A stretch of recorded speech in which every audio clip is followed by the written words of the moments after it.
আসসালামু আলাইকুম friends, welcome back. কবুতর পরিচিতি, রেসিং পিজন পরিচিতি, পেয়ার নম্বর 3। সো এর আগে দুই পেয়ার আমি দেখিয়েছি। এক পেয়ার হচ্ছে আপনার মাক্সি, যেটাকে বলা হয় ব্লু চেকার, আর এক পেয়ার হচ্ছে সবজি, যেটাকে বলা হয় ব্লুবার। সো এটা হচ্ছে ব্লুবার। মাশাআল্লাহ, চমৎকার লাইনের দুইটা কবুতর। লাইন কি, পিছনের জেনারেশনের অবস্থা কি, কবুতরের রেজাল্ট কি, ডিটেলস এই ভিডিওর ভিতরে আপনারা জানতে পারবেন। সম্পূর্ণ ভিডিওটা কন্টিনিউ করতে হবে। রেসিং পিজনের রেজাল্টের ক্ষেত্রে কালারের কোনো ভূমিকাই নাই।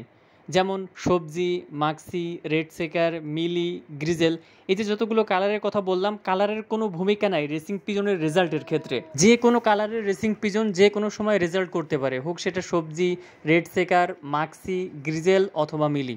এখানে শর্ত যেটা, সেটা হচ্ছে অরিজিনাল রেসিং পিজন হতে হবে। অরিজিনাল রেসিং পিজন যদি হয়, সেক্ষেত্রে যে কোনো কালারের কবুতর যে কোনো সময় রেজাল্ট করতে পারে। সো এই বিষয়টা অনেকে আপনারা জানেন, আবার অনেকে জানেন না। বিশেষ করে যারা নতুন, তারা এই বিষয়টা হয়তো বা জানেন না।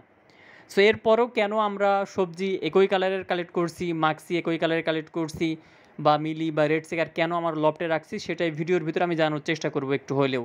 রেসিং পিজনের সেক্টরে যারা নতুন ফেন্সিয়ার যারা রয়েছেন, তাদের মূলত চাহিদা বা তাদের মূলত আগ্রহের কেন্দ্রবিন্দুতে যেটা থাকে, সেটা হচ্ছে একই কালারের কবুতর হইতে হবে। আমি এক পেয়ার রেসিং পিজনের বাচ্চা কালেক্ট করব, হইতে হবে সবজি, মাক্সি, রেড সেকার, মিলি অথবা গ্রিজেল হইতে হবে একই কালারের।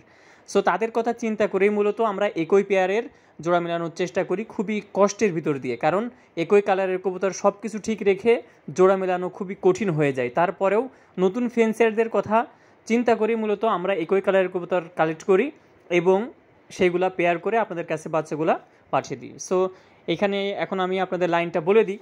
এই দুইটা কবুতরের লাইন হচ্ছে হারম্যান কোস্টার এবং নিকোভ্যান। খুবই সুন্দর লাইনের দুইটা কবুতর, নতুন লাইনের কবুতর আমাদের লফটে। এর আগে যে কবুতরগুলো আমরা নিয়ে আসছিলাম, যে লাইনের কবুতরগুলো ছিল, এবার আমরা একটু ডিফারেন্ট নিয়ে আসার চেষ্টা করছি। সো ভালো লাগলে অবশ্যই ভিডিওতে একটি লাইক দিবেন। আসসালামু আলাইকুম।